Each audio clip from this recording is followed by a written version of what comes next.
The Honorable Recky Valdez, Minister of Women and Gender Equality and Secretary of State, will highlight a Budget 2025 investment in personal support workers.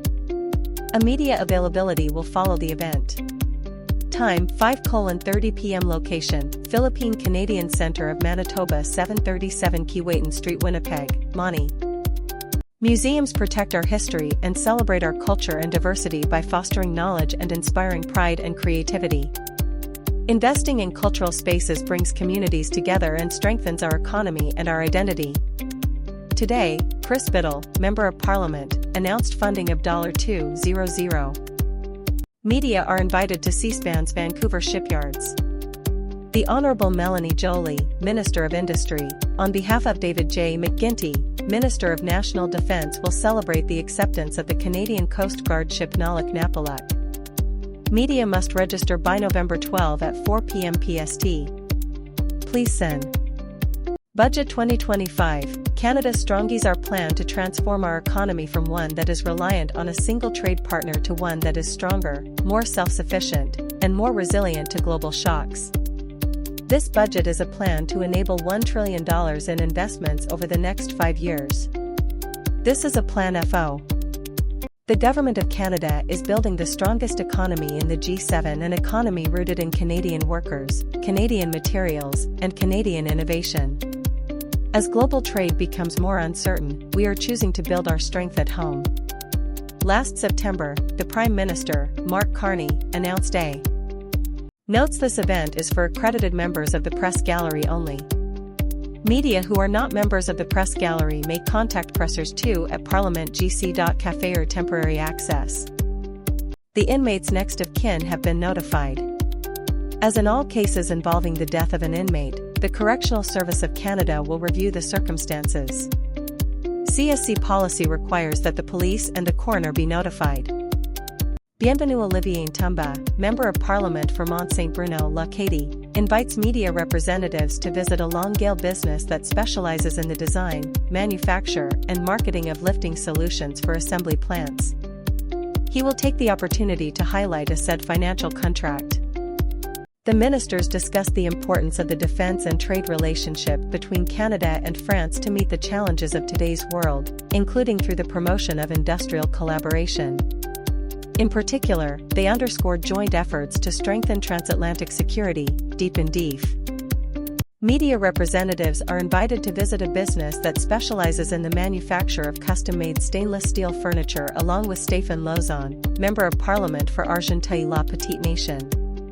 Mr. Lauzon will take the opportunity to highlight a said financial contribution for the said contribution will enable Magog manufacturing business to increase its productivity and modernize its production in order to remain competitive. Today, Louis Villeneuve, Member of Parliament for Brome-Missisquoi, is announcing, on behalf of the Honourable Melanie Joly, Minister of Industry and me. These funds, which are being raised through the generosity of Canadians, will help the Red Cross movement to support critical humanitarian needs including emergency health services as well as other essential support to impacted communities. Secretary of State Sarai also announced that Canada is Prov. On September 17 and 26, Border Services officers from the Montreal Marine and Rail Services made 2 seizures of cannabis destined for export, totaling 2,723 kilograms. In both cases, the cannabis was intended to be transported to the UK. The largest seizure in terms of quantity was made on September 17. Sherry Romanadou, Member of Parliament for Longueuil Charles Lemoyne and Parliamentary Secretary to the Minister of National Defence, invites media representatives to visit a Longueuil business that specializes in the manufacture and distribution of products for the electricity transmission and distribute.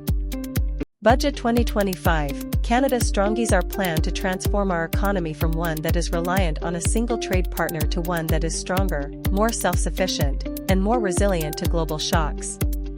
This budget is a plan to enable $1 trillion in investments over the next 5 years. This is a plan for. Tatiana Auguste, Member of Parliament for Terrebonne, invites media representatives to visit a Terrebonne SME that specializes in engineering and developing electrical and electronic solutions to meet the needs of the automobile and railway sectors. She will take the opportunity to highlight a said The Government of Canada is committed to appointing highly qualified candidates who are able to best serve the interests of Canadians, through open, transparent, and merit-based selection processes for all Governor and Council appointments. Mr. Dwight Ball was appointed to the Canada Development Investment Corporation's Board of Directors in February 2023. Previously, he was Premier of Newfoundland and Labrador from 2015 to 2020, where he led the provincial government through a major reshaping of its economic and social programs. Prior. Budget 2025, Canada's Strongies our plan to transform our economy from one that is reliant on a single trade partner to one that is stronger, more self-sufficient, and more resilient to global shocks. This budget is a plan to enable $1 trillion in investments over the next 5 years.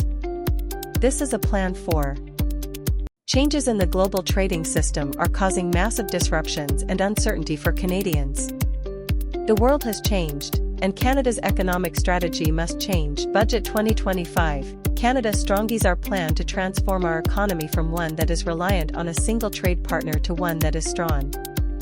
The Honourable Anita Anand, Minister of Foreign Affairs, today announced that Canada is imposing additional sanctions under the Special Economic Measures regulations.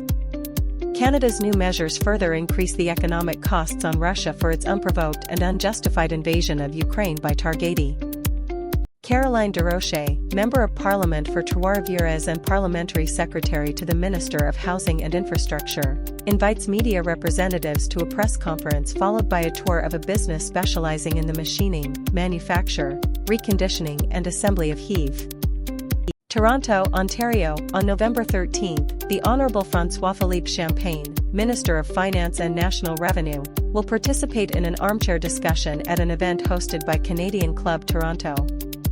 The minister will speak with Arlene Dickinson, founder and general partner of District 22. The Honourable Anita Anand, Minister of Foreign Affairs, was pleased to welcome today Subrahmanyam Jaishankar, India's External Affairs Minister, to Canada for the G7 Foreign Ministers meeting in the Niagara region, where they met for their third time this year, a reflection of momentum in the bilat. The Honourable Anita Anand, Minister of Foreign Affairs, today met with Motegi Toshimitsu, Japan's Minister for Foreign Affairs, on the margins of the G7 Foreign Ministers meeting in the Niagara region. This was the minister's first in-person meeting since Minister Motegi took office and served too. Minister Anand welcomed recent progress made under Canada and the United Kingdom's bilateral economic and trade working group and discussed the need to increase trade and investment. To recognize Remembrance Day, the Minister and the Secretary of State reaffirmed the enduring partnership between Can. During his visit, Minister Sidhu will promote Canada's commitment to supporting and growing the well-established commercial ties shared by Canada and India, including artificial intelligence, clean technology, and digital industries, and explore new opportunities for partnerships that benefit workers. A timely look at the devastating human impact of police brutality. Montreal director Stéphane Bernas National Film Board of Canada documentary Night Watches Us launches online across NFB platforms starting December 2. Night Watches Us will also screen on November 14 and December 4 at the NFBS Alanis Abumsanda. The Minister of Transport and Leader of the Government in the House of Commons, the Honourable Stephen McKinnon, will make an announcement at the Isles de la Madeleine Airport to highlight federal budget investments to build major infrastructure projects. A media availability will follow the event. November 11th, Niagara, Ontario, Global Affairs Canada Today, the Minister of Foreign Affairs of Canada, Anita Anand, and the High Representative of the Union for Foreign Affairs and Security Policy and Vice President of the Commission, Kaja Kallas, met in Niagara for the 4th Canada-European Uni. Ottawa, Ontario, today, the Honourable Jill McKnight, Minister of Veterans Affairs and Associate Minister of National Defence, the Honourable David McGuinty, Minister of National Defence, and the Honourable Gary Anandasangari, Minister of Public Safety, issued the following statement to mark remembrance.